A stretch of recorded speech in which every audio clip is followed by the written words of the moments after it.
VOD 10. Today we're going to make bread. The recipe is right here. All you need for this bread recipe is very simple. Is flour, water, salt, and yeast in these quantities. I'm going to show you how to put these ingredients together and how to make it rise so it's ready to go. So here I have about 3 cups of flour, which is about 500 grams of flour. I weighed this out with a digital scale. Next I'm going to put in about a teaspoon of salt. And you notice this is a teaspoon. I could be using teaspoons if I wanted teaspoons and measuring spoons. But I'm not, because that's a teaspoon. And finally I'm going to be using some yeast. And I'm going to be using about 3/4 of a teaspoon. And if you take a look at this yeast, you'll see that it's very small. To compare, you see my finger. This yeast is bread machine yeast. It's very small. If you use normal yeast, it has a bit bigger surface area on, the balls of yeast are a bit bigger. So you have to dissolve that in water before you actually use it in the bread. But since this is very small grains of yeast, I can put it straight in and it's going to mix in and it's going to evenly be distributed throughout the flour. So I'm just going to give that a quick mix around like that. Very simple. Now I'm going to take, this is 1.5 cups of water, or about 375 grams, milliliters, same thing. A gram of water is also a milliliter of water. So I'm just going to mix that in.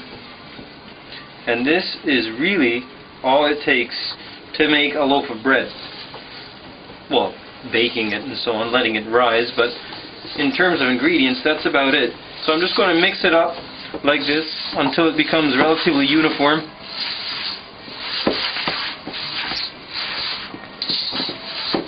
And I'm just going to take the excess off the marise. This is actually called a marise and not a spatula, as some may say. And I'm just going to kind of mix it around a little bit until it's picked up all of the excess flour in the bowl. And that's about it. It's ready to go. Now, you can see that it's pretty sticky and it's very soft. This is okay. It feels really wet. It's okay. It can rise like that anyway. So what I'm going to do now, third video, you know that I like to work, I like to have an oven that is at minimum temperature, because minimum temperature is optimal for bacterial growth. And in the yeast, of course, there's the yeasts that are, it's a live organism and it needs to grow. And conditions conducive to life, since you live on Earth and you know that there's a small variation between the temperature that we can survive in and there's an optimal temperature that is conducive to our life on Earth.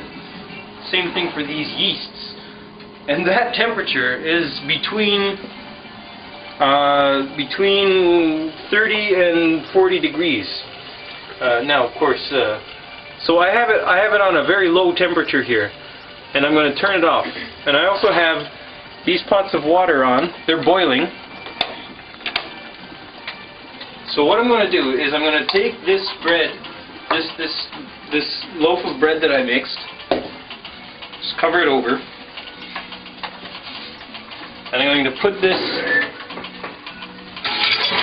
in the warm oven.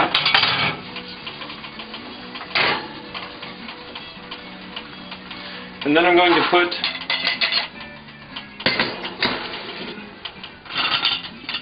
the water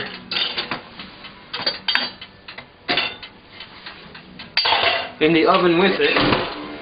And now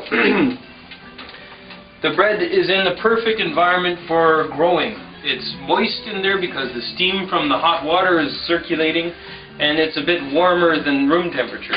This is going to allow the bread to rise, and then in about 4 or 5 hours I'm going to take the bread out, and then we're going to roll it up into a ball and throw it in the oven. And then I'll show you that part after. Alright, welcome back to the bread making episode. In the oven I have the bread that has risen. I'm going to get it out now. throw away this water. Oh, one important thing that I wanted to tell you was that the water that I put in this bread, I had stored it in a little pot here, but it wasn't boiled. I just had that pot there because that was my container. So, now let's look at the bread and how it's risen. Okay, you see it's very moist. What I'm going to do now is I'm going to take a bit of flour and sprinkle it all over my work surface here. Okay? Then I'm going to take a bit of flour, put on my fingers so that my fingers don't stick onto the bread so much. I'm just going to scrape out the bread like this. And you see all the bubbles that are in there? That's all the yeast that has been multiplying itself and actually consuming the flour that is there. It's consuming the sugars that are there, and it's turning it into alcohol. So essentially what we're doing is we're making the yeast eat the sugar and fart or shit out alcohol, and it makes it rise. And this is what we want to eat. Yeast farts and yeast shit. So, I'm just going to... Well, the cooking process bakes off the alcohol. And if you like alcohol anyway, I mean, that's essentially what you're doing, is you're consuming... Anyway, so I'm just going to make a rough ball shape here. And you really don't have to handle it a whole lot. And make sure that you put flour down because you don't want it sticking on. So that's what the bread is going to look like. Now, and another option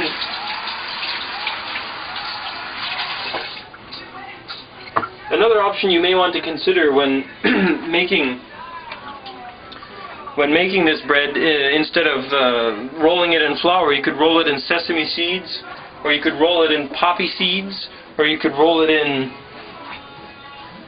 other seeds, or you could other things that you could do is you could put these seeds in the bread itself. You could put nuts or raisins in the bread. And one time I tried making, or several times I tried making bread with molasses in there. Instead, I reduced some of the water and I replaced it with molasses, and this made for a much sweeter, tastier bread. So now, okay, now what I'm going to do is I'm going to get a pot. This pot I have preheated.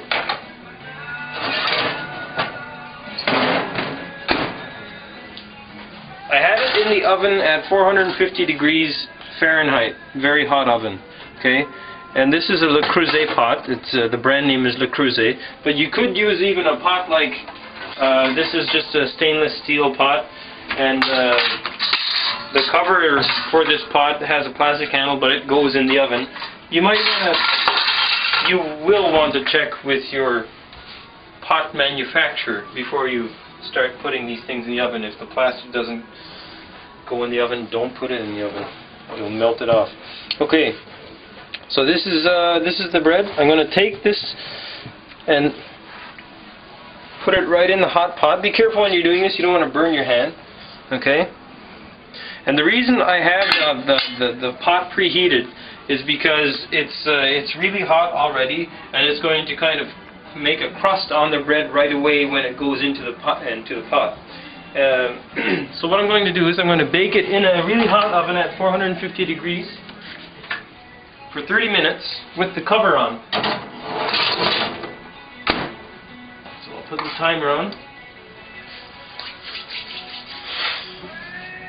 And the cover keeps some of the moisture in, and it makes a really nice crust. And then we're going to take the cover off in 30 minutes, and that is going to make the crust go brown, and you'll see it's good.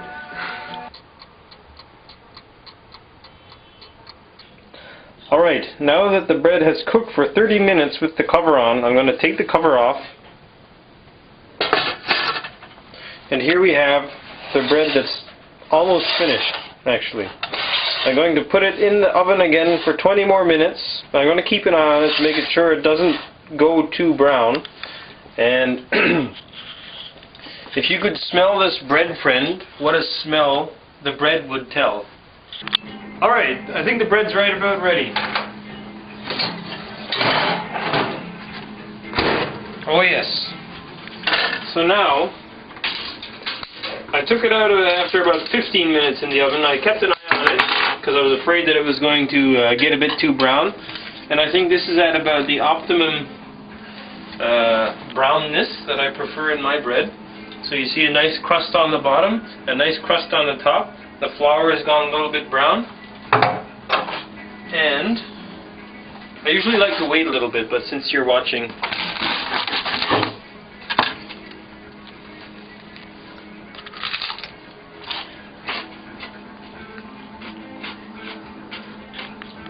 can't beat it with a stick.